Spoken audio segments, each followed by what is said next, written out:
Welcome back, my friends, to another episode of the Shema Podcast, the podcast for the perplexed. My friends, I am delighted and honored to inform you that I have the incredible Rabbi Yaakov Klein with us. And before I bring him on, I wanted to lay some groundwork, set the stage to properly frame in your mind the message and the ideas that I want him to share.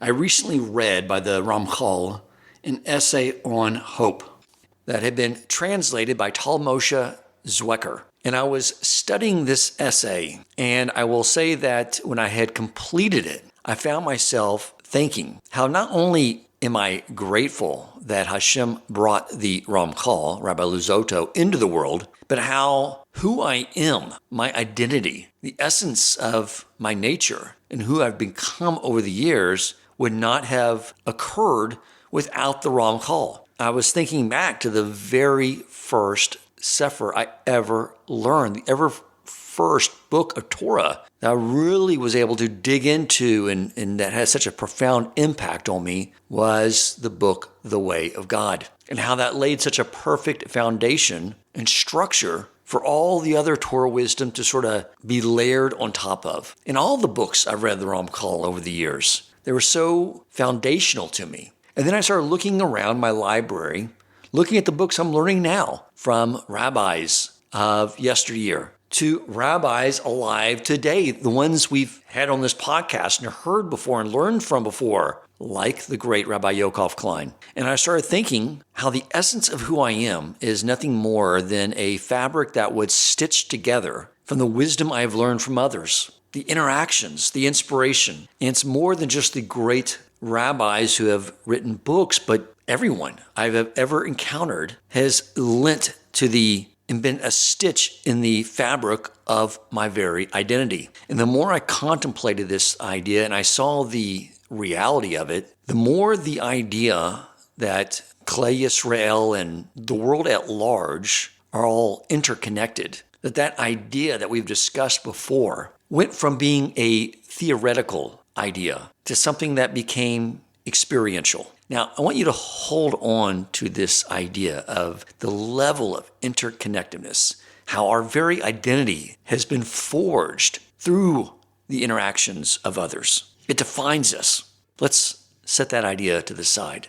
But I want to touch on this idea the Ramchal presents in his essay on hope. And what he is able to share, my friends, is that this idea of hope, when we lack something, and we always lack something, it is part of the design of creation. And when we have no way intellectually of figuring out how we will obtain what we lack, and therefore we are left with nothing more than just hoping that we will obtain what we lack, that hope is not just something that we emotionally or psychologically need. Hope has a metaphysical structure to it.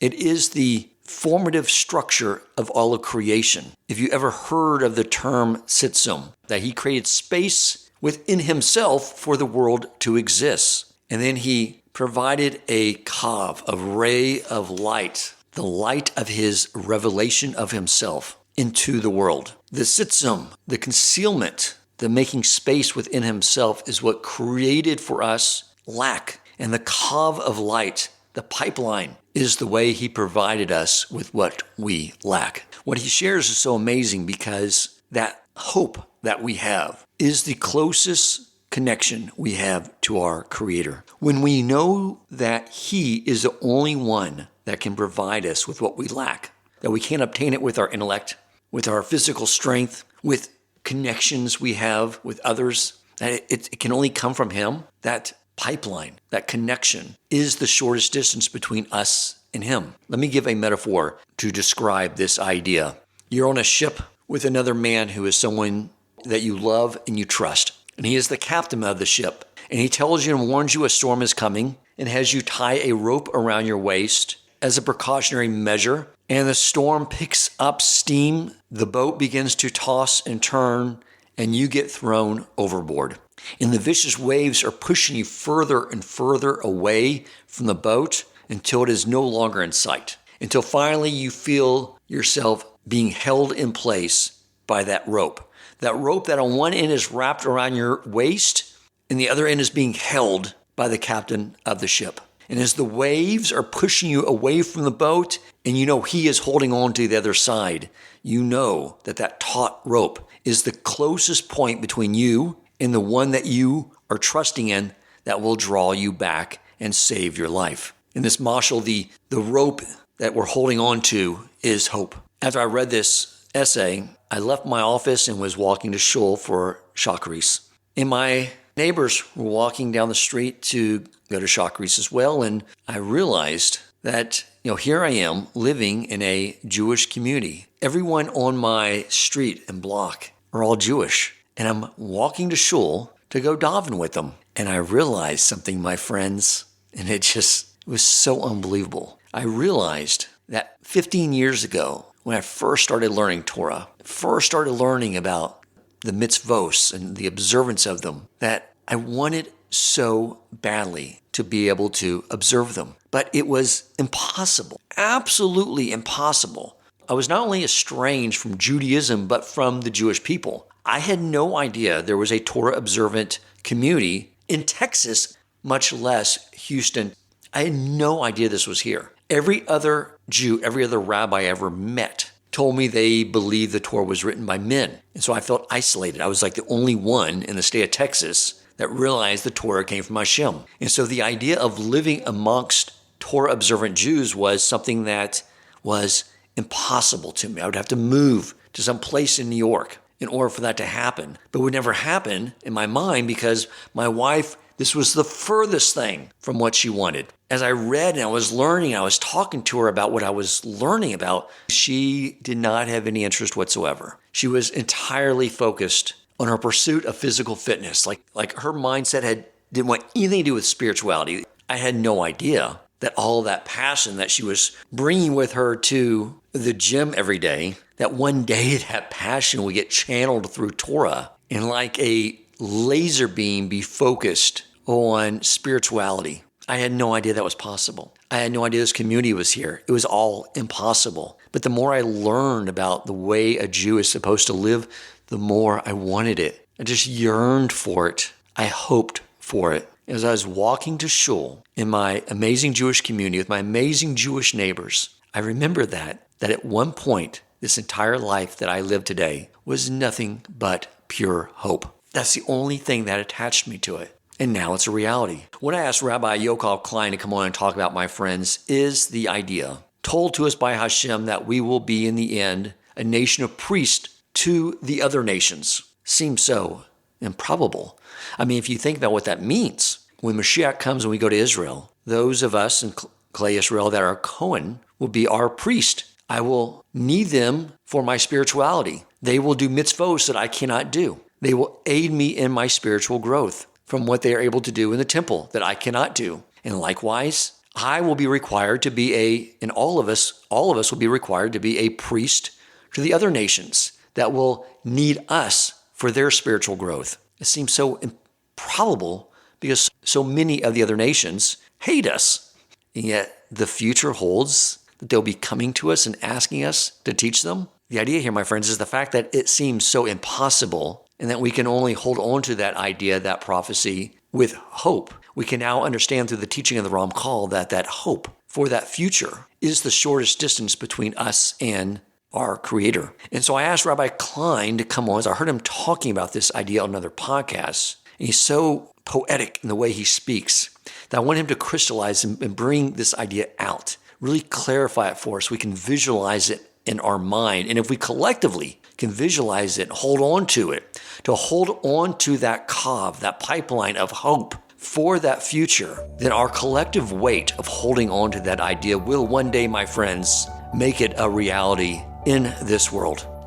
Welcome to the Shema Podcast, the podcast for the perplexed, where Torah insights intertwined through personal stories as well as interviews with leading Torah scholars demonstrate the empowering qualities of Torah and mitzvot. To share feedback, suggest future topics, or ask questions for the host or his guests, click the show notes to join the growing WhatsApp community. Now to the show. Rabbi Yaakov Klein, thank you so much for joining us once again. Please just quickly catch us up on what you've been up to, because you are now in London. Tell us what brought you to London, what you're doing there. Indeed, absolutely. So it's a privilege to be back on here with you. A few years have passed. I think that the last time that we spoke, I was living in Jerusalem and was on a bit of a speaking tour in the States and spent some time in Houston, in addition to some other places. And we had the opportunity to sit together and to speak about what was probably a newly published book, The Story of Our Lives. And since then, I was recruited to service an organization here in the UK called Jewish Futures. Jewish Futures is basically an umbrella organization that has about 12 different micro organizations under this more general umbrella. And each of the organizations is servicing the Jewish community here in a slightly different way. So they have sort of a charity, chesed organization that's involved with food packaging for families that need some extra help and education in the schools around that idea of kindness. There's a pretty large outreach organization called ACE UK, and that's involved on the college campuses. There is an organization servicing the more Haredi, ultra-Orthodox side of the spectrum. And what they felt was missing was the messaging that I had been trying to communicate and impart through my books and my lectures while I was still living in Israel, which is more of a spiritual dimension and an experiential opportunity to stop and reflect on what the spirit of the law, what the spirit of Jewish practice is. Like, what's the whole point? What are we actually trying to accomplish? And so we started an organization here called Elecha. Elecha is a Hebrew word that means to you. And so it's a very relational word. And it puts Judaism into the context of a relationship with the divine, as opposed to sort of a cultural or behavioral engagement with these particular concepts or traditions. And it puts the idea of God front and center. And everything is a means toward the ultimate end of building a very real and intimate and almost romantic relationship with this infinite being who created reality to meet us face to face and keeps that the main focus. And so essentially that messaging is most easily accessed in the deeper works of Jewish metaphysics, the Kabbalah, Hasidic texts, and that's sort of my bread and butter. And it's always been the area of Torah that I naturally gravitate to and found so much solace and so much depth and connection in my own journey. And here was an opportunity to be able to bring that into the community structure through programming for the adults. I teach in the various schools a number of times a week for different ages, usually the higher grades of teenagers, 16, 17, 18. Events for the community, men and women, pre the Chagim, prior to the holidays. Again, focusing more, not so much on the law, but focusing on the spirit and the energy of these times. And so there's a lot else that's under my remit and the various things that I've been privileged to do here. But that's the story with what I'm doing here in London, with Hashem's help. Beautiful. Amazing. I know your book, The Story of Our Lives, for those who don't have it, there's a link in the show notes to get it. But that book has legs to it, as I'm sure you know, because it's continually talked about still. It's a staple, I think, on everyone's shelf, because the Rabbi Nachman story is the story of our lives. And you really help explain that. Now, I will say, too, that about 2 or 3 months ago, I had Rabbi Yaakov on. He's a local rabbi. He's on our based in for Garum for converts. Converted my wife, which meant he drew me through the ringer as well.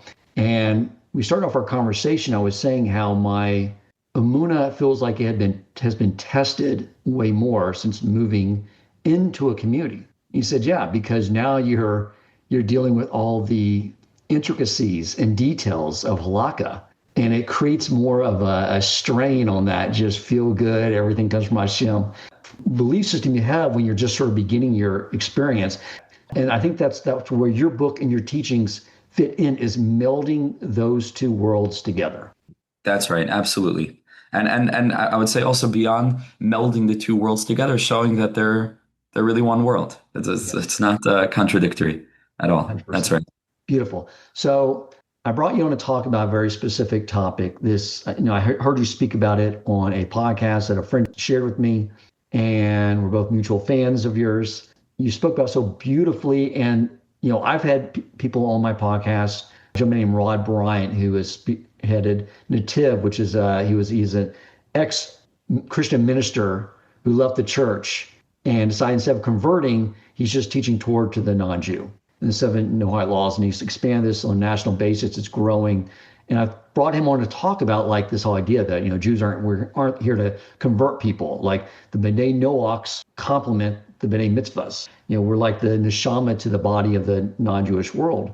And I wanted to really delve into this idea and have you crystallize it for us. And, I was telling you offline that this may be harder to visualize for some than others. For me, I think Houston, Texas is probably one of the greatest places to be for a Jew in exile because, whenever I run errands, I always wear my seats out. You're going to go out in the world now. Now you need to wear them out because I have an opportunity to do a Kiddush Hashem. And I met with nothing but love. I had an amazing experience that sort of encapsulates all these encounters, but I was at a bank shortly after October 7th, and this very large Hispanic man came out and he just stopped in front of me, and he had his like several friends around him, and he stared at me, and I was like, what's happening right now? And he was trying to pull 3 English words out of him that he could think of. And he said very slowly, I love Israel. And I ran over and I gave him a big hug and I said, we love you. Like, to me, that's my experience. But I've talked to friends in Manchester, Wales from the podcast, and it's not like that. It's a lot of anti-Semitism, you have to tuck the seats in and wear a baseball cap because it's not safe. So this idea may be a little harder to penetrate, but discuss that. I mean, and really, but paint the picture. I just want to sort of lay that landscape before you jump into this. Absolutely. Yeah, I'll tell you, this is, in my view, this is the topic. To any person who is Jewishly conscious at this moment in history, given current events, wherever a person stands on the Israel issue, which definitely is a part of the conversation, Israel is the global platform for Judaism. I know there are those who would separate between Zionism and Judaism, and there's a lot of complexity there. But like it or love it, bottom line is Jews are part of the global conversation. I would say not just part of the global conversation, but literally at the epicenter of the global conversation. And for the first time since we were exiled out of our homeland 2,000 or so years ago, we are being called now to navigate the complexities of our relationship with the nations of the world. And this is something that's coming up more and more and more. There had already been people over the last few decades associated and involved with the Noahide movement, people who are teaching non-Jews, people who are trying in their small little ways. But I would say, having grown up as an Orthodox Jew, what they would call an FFB, from birth, whatever that is, whatever that means, whatever that's worth. But I can tell you that I would have had no idea what a Noahide was at any point in my journey up until fairly recently, because it just wasn't on the radar. And more recently, in the last say 10 years, but in the last 5 years, again and again and again, I hear this concept coming up again and again. People trying to figure out, what does it mean to be a Jew in relation to others? And this is the first time that we're now given an opportunity, largely due to the freedom of our societies, which that era sadly seems to be winding down, but we can discuss that as well. But for a good period of time, we were finally free to be Jews in relation to others. And so for most of our history, for most of the exile, our Jewishness stood in sharp contrast to the societal seclusion and the real lack of opportunity for us to show up as Jews in the more general space. And today we not only have that opportunity, but today that Jewishness is being called into sharp focus, given all the conversations that are being had now, which arguably first began around Israel and then have morphed more recently, at least on the far right in America, really away from Israel, even though they'll still sort of make reference to its anchorage in AIPAC and so on and so forth. But people are really thinking about what are the Jews? Like, what is a Jew? What are these people? What does it mean for them to be nationalistic, not necessarily about a land per se, because many of them aren't, but to be nationalistic toward this concept of nationhood that just doesn't exist among the nations of the world, whose nationhood is bound up with a land. So what is this strange people? What's their deal? What's their story? And I think that in the absence of us standing up and reclaiming our identity, or us being the ones to introduce ourselves to the world, which we've pretty much never either had the opportunity to do or never quite have done yet. So in that void, we're going to have a lot of people coming and defining us in the myriad ways that they choose to define us, not necessarily because they're hateful per se, but because ignorance leads to what often can develop into a great amount of fear that ultimately results in hatred. And so I think that this is the call of the hour. I think that this is the conversation, not despite the anti-Semitism that we may be experiencing in some places, but specifically and precisely because of it. So that's just a general comment on the urgency of this conversation at this particular moment in time. The audience of this podcast, which of course I don't have exact demographics, I see it's all over the world people listen to, but through my just interactions, people reach out. We have a WhatsApp group. If that's representative of the demographics, it's about a third FFBs, a third Baal Teshuvas, people learning for the first time, wanting to pick on mitzvos, and a third probably non-Jews. In the WhatsApp group, there's a lot of non-Jews who are learning Torah, learning the 7 Noahide laws. And so I think this platform is great for this message because it's sort of indicative of this melding together of people from all over the place who want the same thing, which is closeness to their creator. And I think that demographics is or that what brings all those people together is indicative of the future we're talking about one day, right? That's right. I mean, the prevailing model has been the model of interfaith to begin to build bridges. And I've been long dreaming about starting a new movement called underfaith, which isn't interfaith, meaning I as a Jew meet you as a Christian, but let us both try to identify the essence. What is underneath my Judaism? What is underneath your Christian religiosity? What is underneath your Islamic belief? Like what are the principles that sit at the core that if we refine things down to what the ultimate point is, we find that we're a lot closer to each other than our dogmatic ideological commitments would have us and others believe.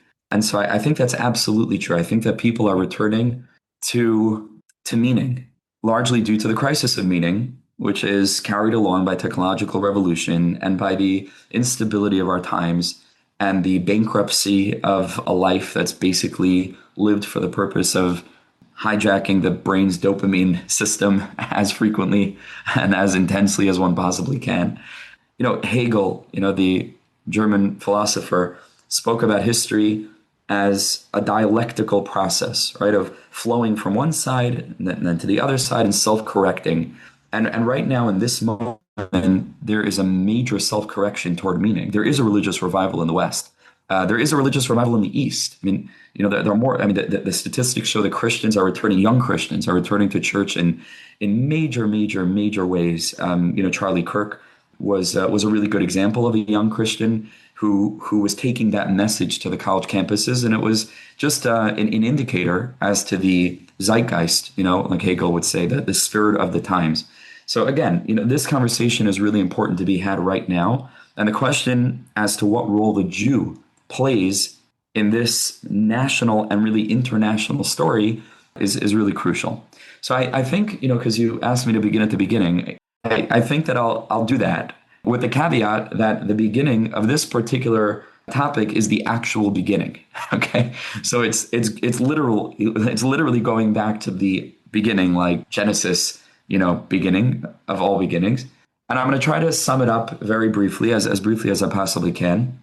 And also preface this by reminding myself and you, Dan, and all the listeners that I'm just a limited human being. I don't know anything. I don't know anything ultimately. I'm a seeking soul, and I've like to believe that I've discovered what seems to me to be the closest estimation of truth that I can find. And, I'm always course correcting. So I'm not, this is not the truth, like capital T. This is I'm just a human. We're all trying to figure this out. So here I'd like to sort of present the way that I see things. And it goes something like this. Without going too much into detail, just broad strokes.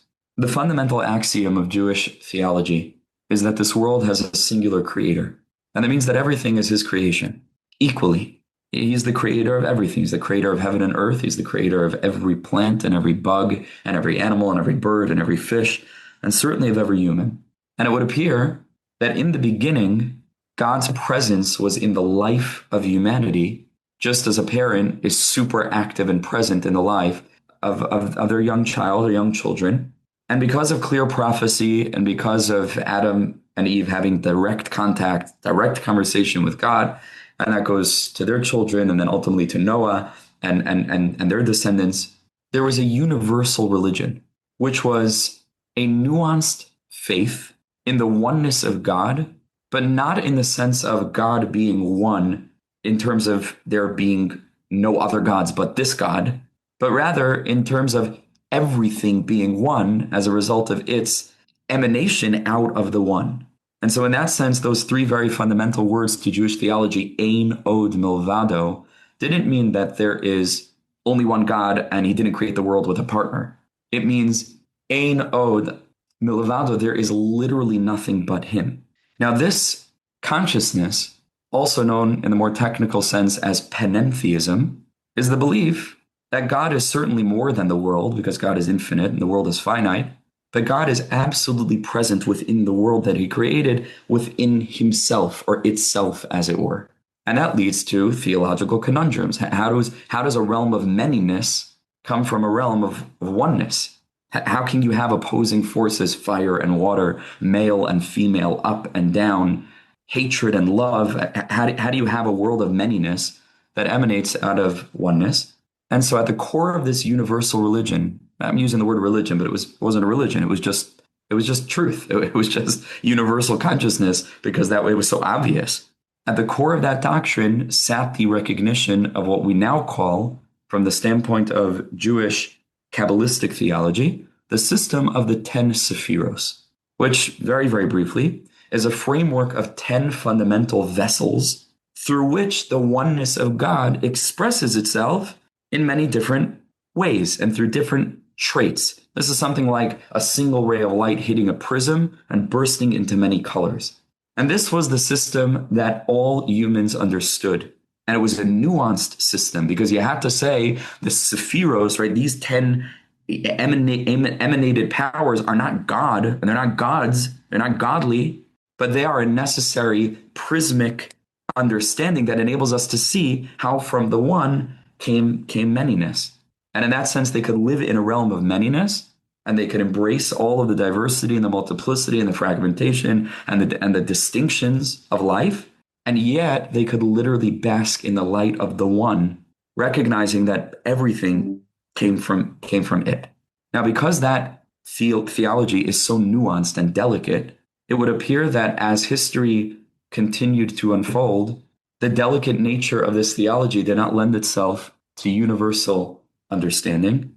And instead of all the nations of the world and all the humans recognizing that all distinction came from one, they began to idolize the sephiros. And so we know that there are 7 lower sephiros, 7 lower character traits out of 10. Not getting into the whole depth of this now, but basically the whole world is founded upon the lower 7.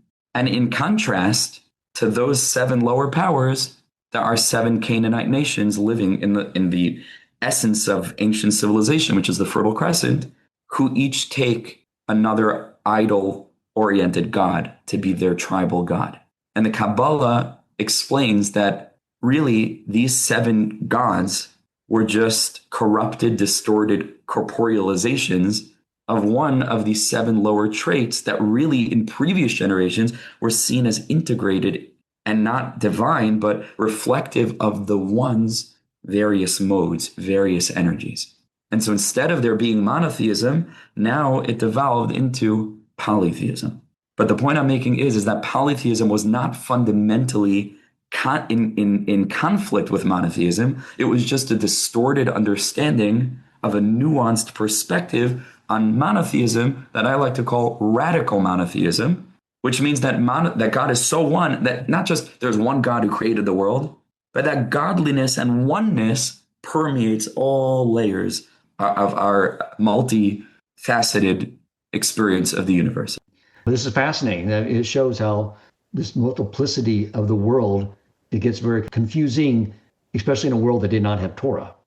That's right. So here we come to the next step. Okay, but that's a very, very important link that people need to understand that. The next step is that Abraham, who grows up in this culture, which is so removed from what the universal consciousness of all of humanity, who saw themselves as brothers, who didn't see themselves as separate, distinct units, because even though each one of them had their own characteristics and their own land and their own culture, which is beautiful, but because they were all created out of the system of the spheros, they saw themselves as an integrated unit, as one family, different children.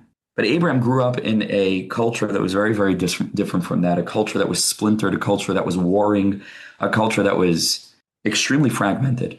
And he, out of his own searching, probing heart and mind, as the Medrash describes, he discovers or rediscovers not the Jewish God, because he just discovers God, period. There's no Jewish God. The Jews believe in everyone's God. The Jewish belief in God is a universally accessible and available divine power that brings everything into being every split second within this illusory realm of time and space. And Avram discovers that.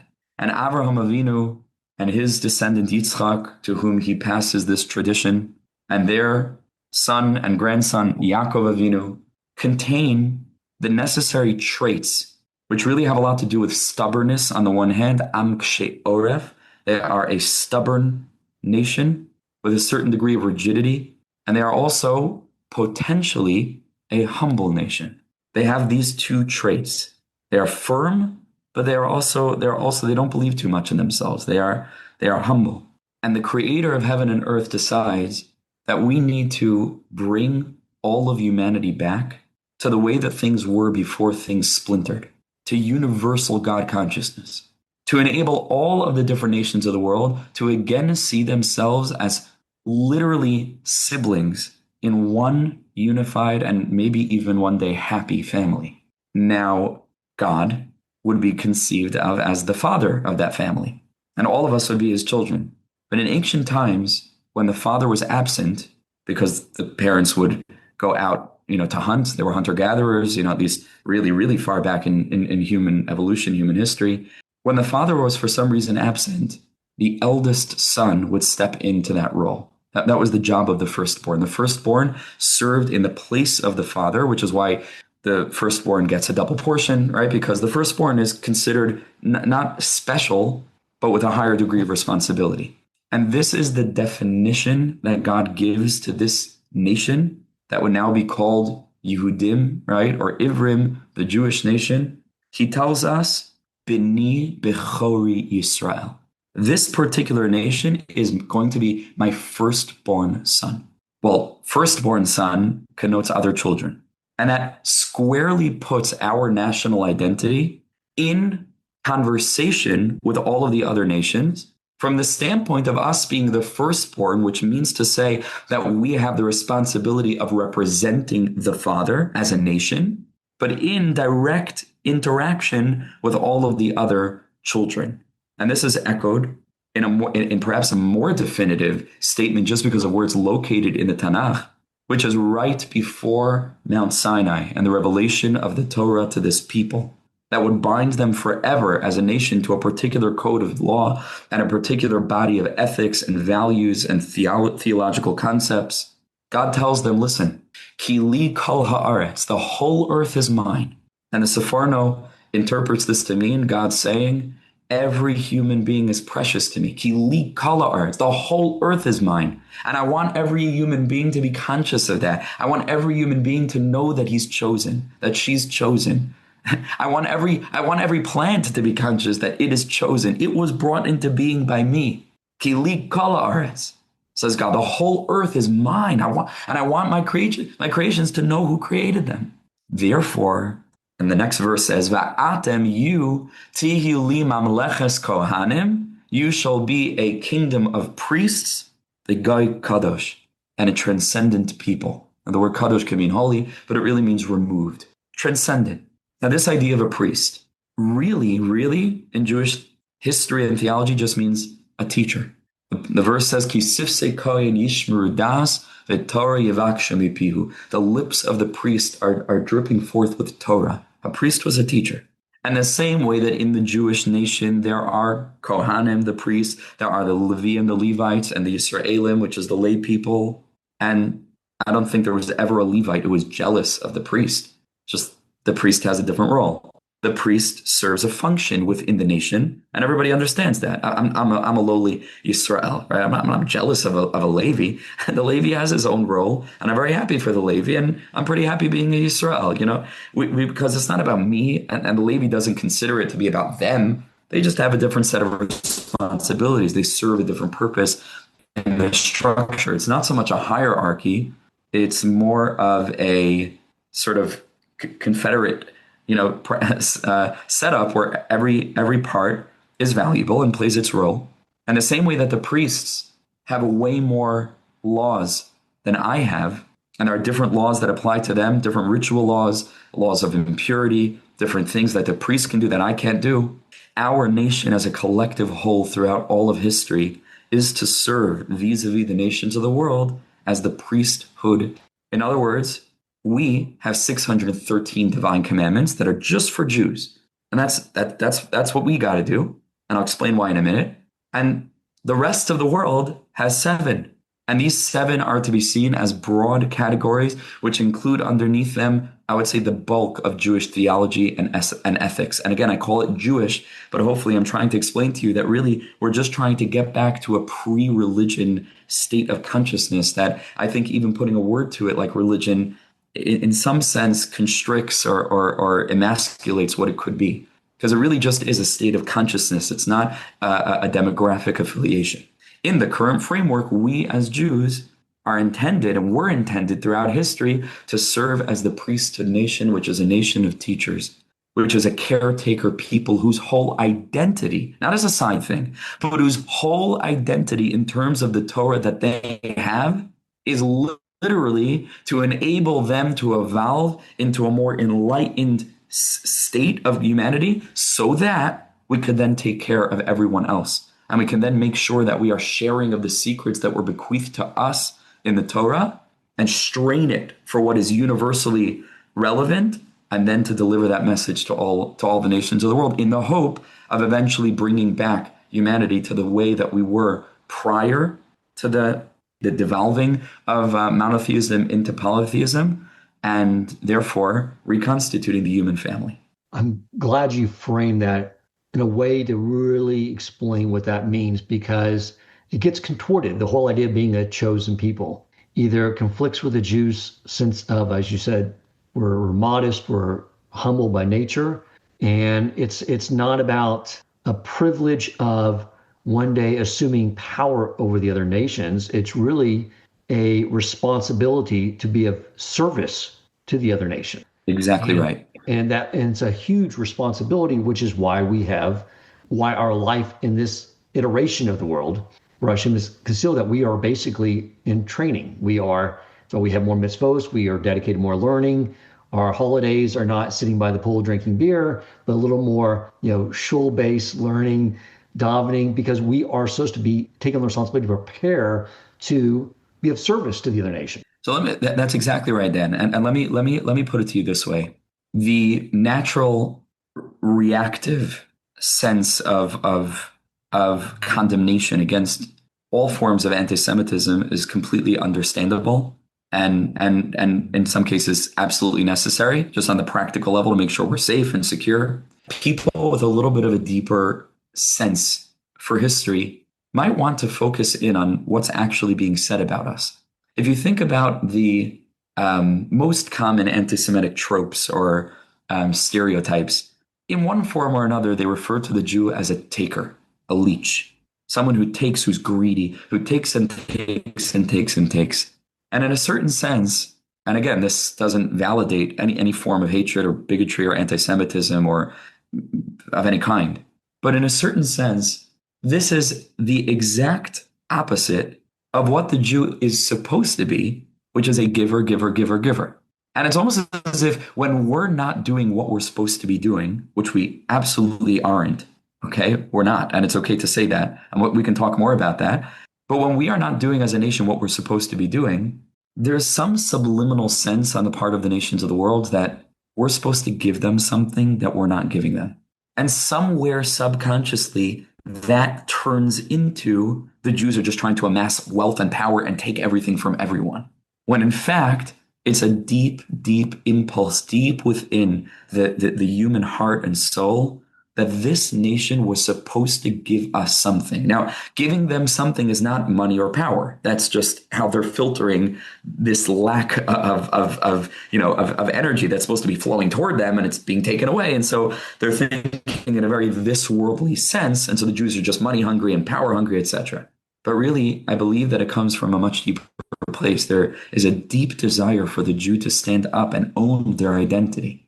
And I think all the while that we don't do that, either because we are assimilating and we're giving away our Jewish identity, or because we are isolating, which is also not the proper reaction, or because we have modeled our identity solely around a secular state that's built on ideas that don't necessarily reflect the values of Torah Judaism, although there's a lot of complexity there. But when our whole identity is built around that, and we haven't yet reintroduced ourselves to the nations of the world to say, hey, we don't even live in this world. We don't need anything. We're not trying to take power. We only exist for you. Like, if we have to make that clear. And here's the painful thing. Before making that clear to others, we need to make that clear to ourselves. And here we come to the historical nature where we find ourselves in 2025 after close to 2,000 years of persecution and pogroms and Auschwitz and auto da fes and all of the different terrible, horrific trials and tribulations that our nation's been through by the hands of the nations of the world that we're supposed to be servicing. It is totally understandable that there would be a certain revulsion to these ideas being articulated, because in our epigenetic sense, it's in our DNA, we've developed not such a great perspective on the nations of the world because they just haven't been so kindly. And I think that's totally understandable. But the idea that the way to solve anti-Semitism is either further isolating and disengaging or assimilating entirely, those two ideas have been tried and they've both failed. And so what I'm suggesting here is something that's really never been attempted, which is this synthesis that's built upon really putting the past behind, setting aside the more reactive levels of our human, like natural human response to being hated and being threatened, and dig deep, deep, deep, deep into the essence of what it actually means to be a Jew, and to find some inner strength to be able to find a way to articulate this, again, first to ourselves, and then I believe through a national revival that will begin with the Torah-oriented Jews. If we can become this and serve as a beacon of truly spiritual, enlightened people who aren't just going through the motions, and that goes back to this sort of my messaging in terms of returning to spirit and finding what we call the lost princess, then I think that all of a sudden we would put Torah Judaism on the map of the overwhelming majority of our people that are totally estranged from Torah. And they would see that as a viable alternative to their lifestyle and actually the address of really everything that they're looking for. But right now, they don't naturally perceive that when they think about Orthodox Judaism. They think about a lot of laws and rituals and, our archaic, ceremonies. But that's on us. And I think that if then we can activate the Jewish nation, I think then we'll be in position to be able to finally give the world what the world is so desperate for, what the world is so hungry for. And that's my vision. As you were talking about the role of the Jew in the world, or destiny, and about how the non-Jews, sometimes their reaction to us, in a way, it's spot on, but it's distorted. Like, for instance, the level of criticism of Israel, like the level of standard they put Israel on, in their mind, they sort of know, like, they're supposed to be on a higher standard. Like, they sort of intuitively know that. And I think a lot of Jews in communities that stay very insular, they tend to look at the news, and you only see the worst parts of society through the news. And so they think that a lot of the entire non-Jewish world is anti-Semitic, crazy, they hate us, and it's really not the case. I had Jake Turks on last year, who's, as Jewish looking as you can get, right? And he's out there. He's a White House correspondent. He's out there, and he said, 99% of the population of the United States are just like the non-Jewish world are amazing, amazing, great people. And I sort of feel like the people in this community, people I've gotten to know, who, if I were to go out and say I want to create a billboard for Judaism and show secular Jews and show non-Jews what Judaism is all about, I would showcase them, because they exemplify what it means to what Torah does to a person when they study it all day and refines them and they fulfill the mitzvot, right? But they're the ones, it feels like the best of the best are like, they're afraid to leave their little insular world. And so how do we get from point A to point B? How do we do that without hurting our own spirituality? Because there's a lot of things in the world that are very detrimental to us. Absolutely.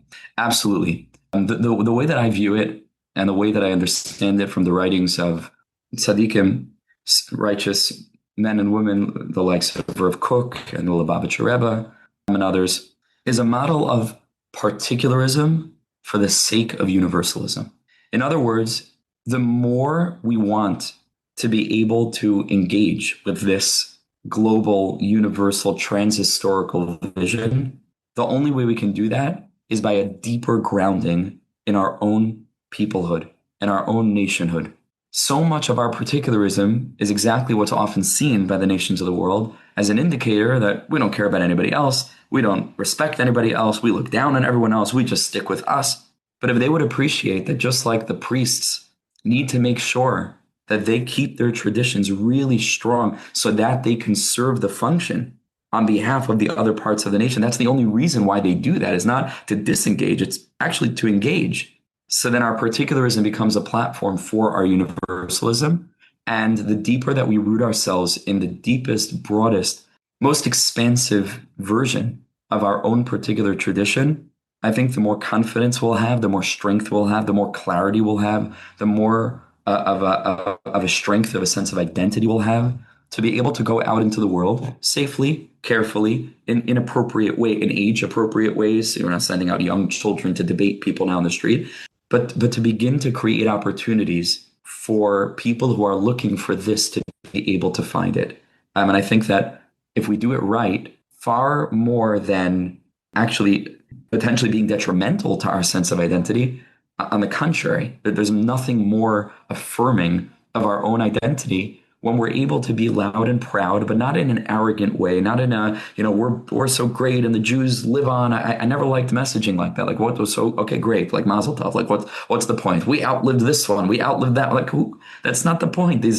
We're here to save the whole humanity. Like, so forget about that. That's maybe internally we need to give ourselves some strength, but that's not the message to project outward. The message to project outward is a message of Hineni. We are here. We are here. We're here for you. We're not here in opposition to you. We're not here to show we're better than you. If there is anything better about us, it is only because we want to give that to you as quickly as we possibly can.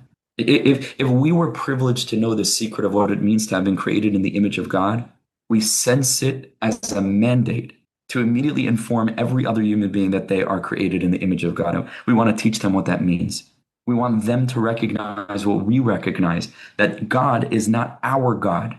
There is no such thing in Judaism as accepting the Jewish God, like God only cares about Jews. This is literally a distortion and a corruption of Jewish theology. In Islam, you need to be a Muslim to be in Allah's good. In Christianity, you certainly need to accept the Christian God. Judaism doesn't believe in any of that. That's from the Jewish standpoint. That's a constriction and a limitation in terms of what God actually is. God is, like I said, universally available.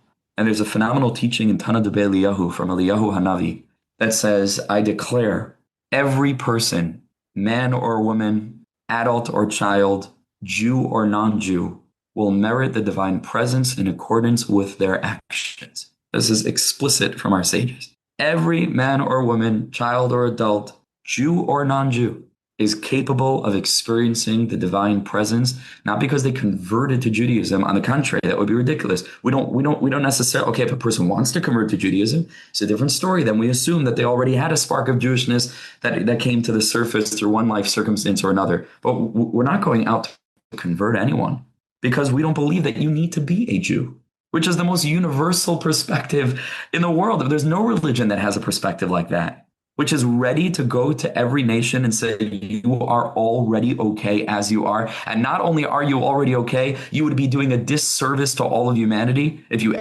abrogated your unique culture and peoplehood. Which religion is going to say that? I mean, what Christianity did to European culture, what Islam is doing, I mean, it wants to wipe everything away.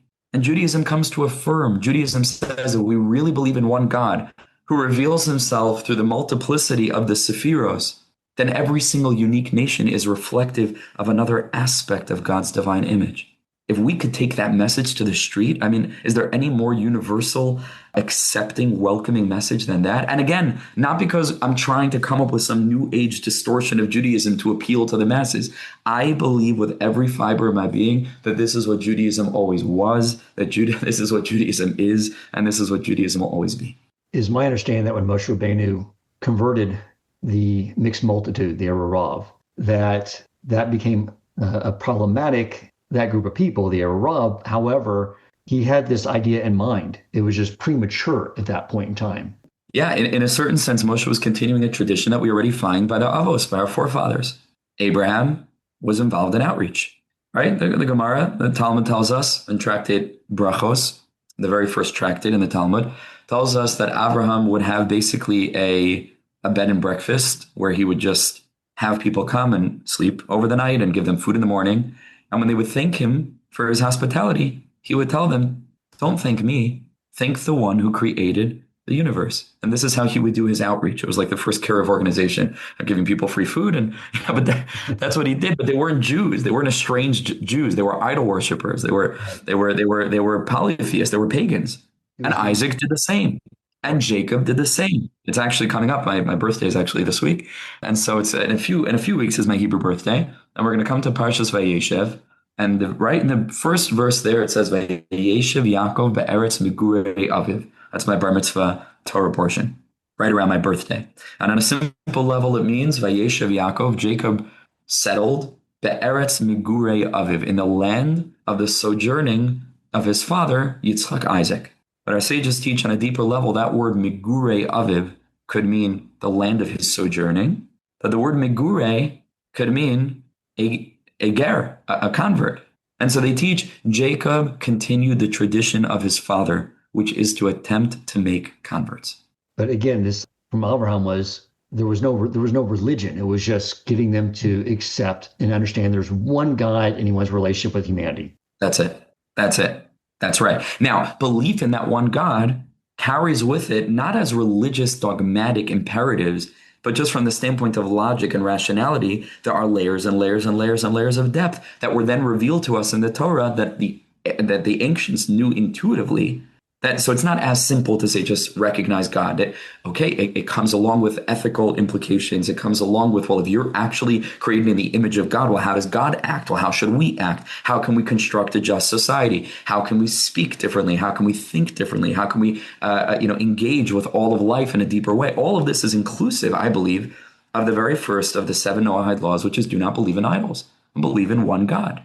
This is all part of that. That's why I said that I believe the bulk of Jewish theology and Jewish ethics is part and parcel of a Noahide curriculum. I think anybody who's literally just teaching Noahides, like those 7 laws, they're ridiculous. That's not going to speak to people. That's not going to be able to reach the world. That's not what the world needs. The world is highly sophisticated. The world is highly, highly spiritual. We need to give them the deepest depth. The secrets of the mitzvos, that's just for the priesthood nation. That's our tradition. And it doesn't make us better. That's what we need to be able to do this mission. But there's so much else that's relevant for every single human. Secrets about the human body, not the Jewish body, the human body. Teachings about the human soul, not the Jewish soul, the human soul.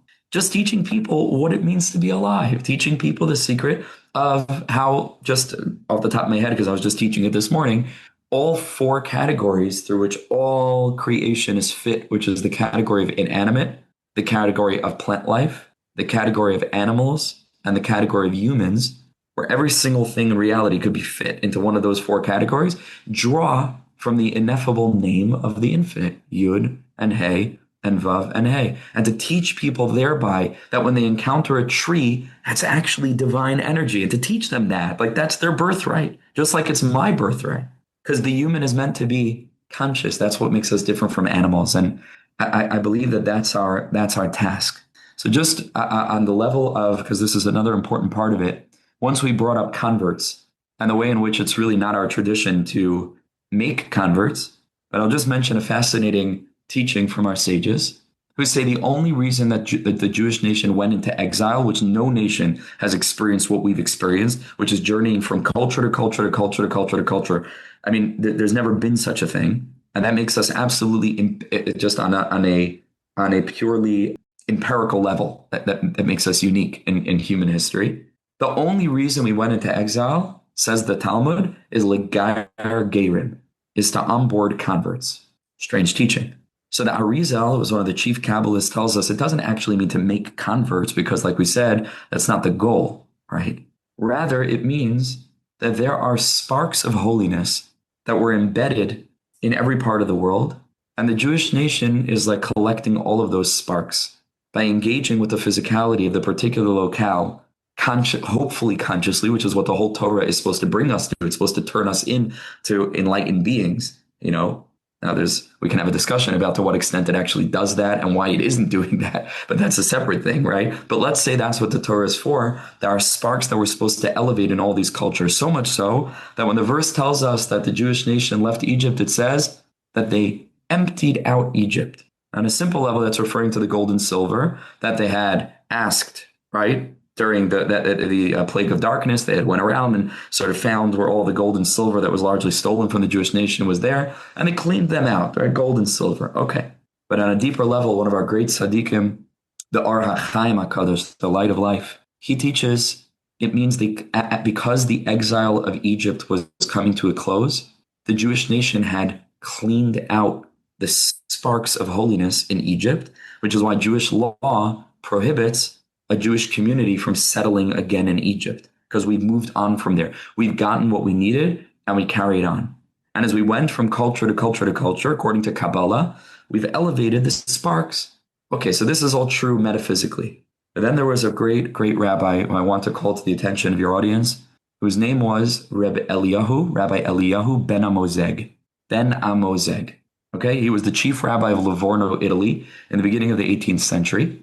He was a great Kabbalist, a great theologian, and he believed very deeply in everything that we've been speaking about. In fact, most of what I'm presenting is from his writings, although I can find earlier sources, but he's really the main one who fleshes this out. He has a phenomenal book that is part of the Classics of Western Spirituality series. It's called Israel and Humanity, that I could not encourage highly enough. It's a bit dense and a bit difficult, but if you work through it, it is mind-blowing and absolutely eye-opening, and it changed my life. And so he says that the sparks of holiness in question are actually cultural elements, that the Jewish nation was meant to go through this culture and onboard and filter out some of those cultural elements and take them into our tradition. And then we journeyed from, let's say, Germany, and people went to Poland, let's say, right? And then, okay, we learned a new language, we learned a new way of thinking, and we, as a nation, we onboarded that. And then from Europe, we came to America, and we're supposed to onboard the best of human culture and all of the various cultures in order to ultimately be able, at the end of time, to serve as a cosmopolitan reflection of all of the various nations, so that we have a language to communicate with them and a sense of familiarity, to say this is not a foreign people, this is not a strange people. No, we like the Jewish nation contains literally everyone. We have every color and language and creed and tradition and culture, and in that way, this is part of the reconstitution of a universal faith that was inclusive of all these various elements that got lost along the way. And that means that even spiritually speaking, we have what to learn in India from the Indians. And we have what to learn from the Sufis, and the great philosophers and metaphysicians of Arabia. And we have what to learn from the various religious cultures who may have preserved certain elements of the truth that we are going to redeem as we go through our journey. And in that way, we have a shared language with all of humanity. So this is a very radical rereading of Jewish history, because on the surface, the Jews look like this super, cloistered people, have nothing to do with anyone, and and see their chosenness as being better than thou. And the way that we're presenting it now, not only isn't that the case, it is literally the opposite. And I believe that the more we can get this message out, the more we can strengthen Jewish identity for our children and educate the next generation in this way, which I'm currently developing a curriculum that's centered around a lot of these issues. I'm teaching it to over 100 students each week already. And I'm just developing it and building it up. And I hope to get it into tens and tens and tens of schools to reach hundreds of thousands of kids of the next generation. But I think that the more that we can become aware of it, the more that we can become refined, and we can let go of some of the trauma of the past. And we can rediscover the natural Jewish traits of Rahmanim, Baishanim, Goim Lechasadim, what it means to be compassionate, what it means to be bashful, what it means to be kind. And that we can elevate our perspective on every Gentile that walks past us in the street to say, this is an image of God. Oh, I wish I could let this person know. I wish I had the tools. I wish I had the context to be able to embrace this stranger who's really not a stranger, because they're reflective of our God, because my God is his God and his God is my God. I think that we have a better shot at reorienting our relationship with the nations of the world, solving anti-Semitism once and for all, and bringing the world into the prophetic visions of Isaiah and all the prophets who believed that one day the final temple would not be a temple for Jews, but ki beisi beis tefillah, says God, my house will be a house of prayer, l'chol ha'amim, for all of the nations. Beautiful. Amen. I'm curious to know what you suggest, because as I mentioned in the beginning, there are some parts of the world where the non-Jews, like I know my friends in Manchester, it sounds like it's not safe outside their community. There's a lot of hatred towards the Jew, but it seems like that no matter where you are, our mindset should be that we are in training for when that goes away, and have the future we are envisioning is the future that was prophesied to us, is that will change one day. And while maybe they may hate us right now, we are in training to be, a people that are there to bring them closer to Hashem as well. That's one way of seeing it. That's not my personal view. I believe that there's a certain element of passivity that's the residual result of 2,000 years of exile.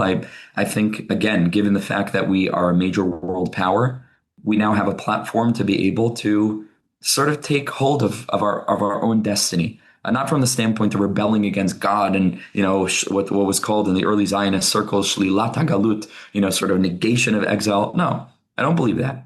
But I believe that we need to take more responsibility for some of the input that we're getting, as opposed to just write it off as they just hate us and they'll always hate us. And I believe that that's sort of an embodied doctrine in order to give us strength for literally 2,000 years of being battered and bashed. And we never had an opportunity like we have today. But I think that your friend that you had on the podcast that you mentioned earlier is 1,000,000% right. What was it, Jake Turks? I think that we have so many potential allies. There are so many people who aren't convinced one way or another, and they don't know anything about Jews. All they know is from Candace Owens and Tucker Carlson and, all these, figures on the right, and certainly for many more years, all the figures on the left, and a neo-Marxist, neoliberal sort of approach toward Israel as colonizers and splitting the whole world into the oppressed and oppressors and that whole doctrine. And that's all they know. So it's not like they're specifically trying to,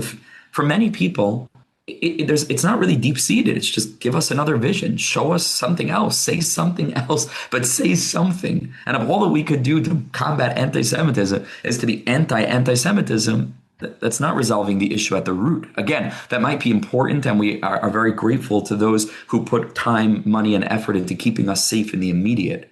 But the only way to really combat anti-Semitism is to be pro-Semitic. That's it, not to be anti-Semitism, because that doesn't treat the core of the issue. Now, I should mention also, even though there's a lot more to talk about, that it does get complicated with regard to the resurgence of Islam on the one hand and Christianity on the other hand. Both of them do have a very fundamental issue with Judaism. And this would be, maybe we can do another podcast on this because it's a little bit of a longer topic. Particularly Christianity is really fundamentally an anti-Torah doctrine, right? It is maybe marketed as a religion of love, but it really is a religion of repudiation. It's a religion that believes that God abrogated his covenant with this people, swapped them out for other people, and that anybody that's opposed to that is immediately the Antichrist and the incarnation of the devil. And that's very hateful. That's not very loving and accepting. And Christian history has not been very loving and accepting, despite what is written in their writings. And they sort of have to deal with that. And unfortunately, with the resurgence of Christianity, which on the one hand is exciting from a religious perspective because people are talking about God again, but along with that comes the rise of Christian antisemitism on the right. And that's a thing that's happening. And I hope that your own culture in Texas continues to be as kind as it is. But if you're listening closely enough to the national conversation, things are changing. Yeah.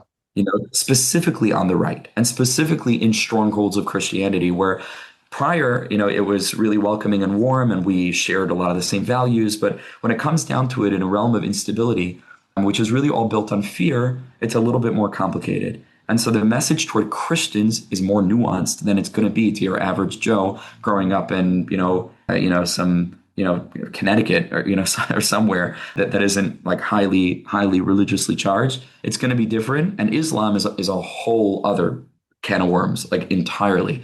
And there's a lot of work that needs to be done there. I'm actually joining, please God, a fellowship of interfaith diplomacy to be able to try to be a voice in that space and to try to empower moderate Muslims with a more universal perspective to combat the radicalism that exists, that needs to be eradicated. There is a culture of radicalism that needs to be dealt with in the most brute and direct form. Figuring out how to do that within a culture of women and children and non-combatants is extremely complicated.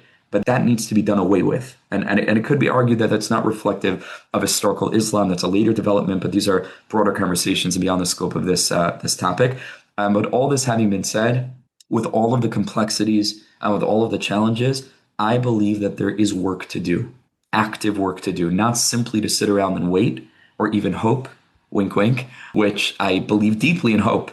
And hope undergirds this whole project. I mean, without hope, But I don't think that hope means to simply sit and do nothing. I think the hope that you so beautifully described in talking about your own journey, I think wouldn't have been manifest without you actively taking steps, to try to move the ball forward. And so I think we need both. I think we need tremendous humility and tremendous prayer and the recognition that on our own, there's no way we can do this. But part of faith is the understanding that while, like King David writes in Psalms, Hashemayim Shemayim Lashem, the heavens are God's heavens, but v'ha'aretz nasan livnei Adam. God gave the earth to you and me. God created Adam and Eve to work the garden, to cultivate it, not simply to sit around and pray for rain, which he also created them to do. But he gave them tools and said, okay, take what I'm giving you and refine it, perfect it. Because in the deepest way, we are sparks of the divine, incarnated into these bodies for the purpose of turning this earth into heaven. And I believe that we Jews, we have the best shot at it, but we need to start to return to our essential identity and wake up to what's really going on. Amazing, Rabbi. I would love to have you back on again. I'm glad you sort of brought it back to hope, because when you look at our relationship with Esau and Ishmael, because it does seem like the only thing you can rely on is hope for this future vision, because it seems so impossible because of all the things you've mentioned. But maybe we can have a further conversation about that so we sort of know what efforts we can be taking to bring this future reality into the present reality. Absolutely, would be my pleasure. The greatest pleasure and privilege. Amazing. Thank you so much for coming on. It was a great joy to talk with you. Thank you. Same. Always. Thank you for listening. And if you enjoyed the episode and found it meaningful, please take a moment to rate, review, and share the podcast.